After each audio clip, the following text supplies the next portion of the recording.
Hello friends, welcome back to top facts 53 channel.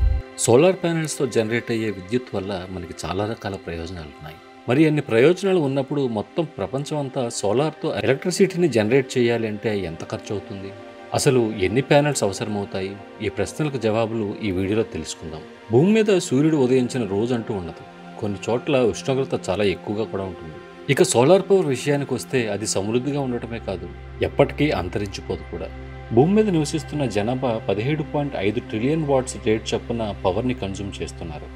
ఈ పవర్తో 1 trillion light బల్బుల వరకు operate చేయవచ్చు.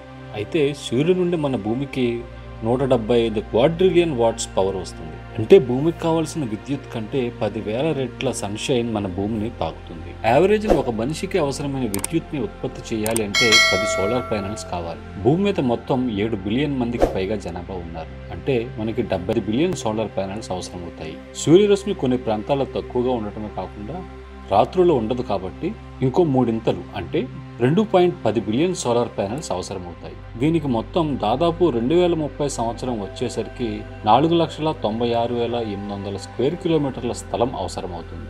అన్నీ కలిపి ఒకే చోట పెట్టలేం గనక ఖాళీ స్థలాలలో, ఇళ్ల మీద, ఎడారి ప్రాంతాల్లో పెట్టవలసి వస్తుంది. మరి అన్ని సోలార్ ప్యానెల్స్ ఇన్స్టాల్ చేయడానికి ఖర్చు ఎంత అవుతుంది అనేక మీ డౌట్. ఒక అంచనా ప్రకారం 294 క్వాడ్రిలియన్ US అవుతుంది. క్వాడ్రిలియన్ అంటే 1000 ట్రిలియన్లతో సమానం. ఈ ప్రపంచం యొక్క జీడిపి దగ్గర 104 ట్రిలియన్ వరకు ఉంటుంది. అంటే సోలార్ ప్యానెల్స్కి ఎంత ఖర్చు అవుతుందో మీరే ఆలోచించండి. ఏమో, ఫ్యూచర్లో అతి తక్కువ ఖర్చుతోనే సోలార్ ప్యానెల్ని తయారు చేసే టెక్నాలజీ రావచ్చు. ఈ వీడియో మీకు నచ్చినట్టయితే లైక్ చేసి షేర్ చేయండి. Thanks for watching.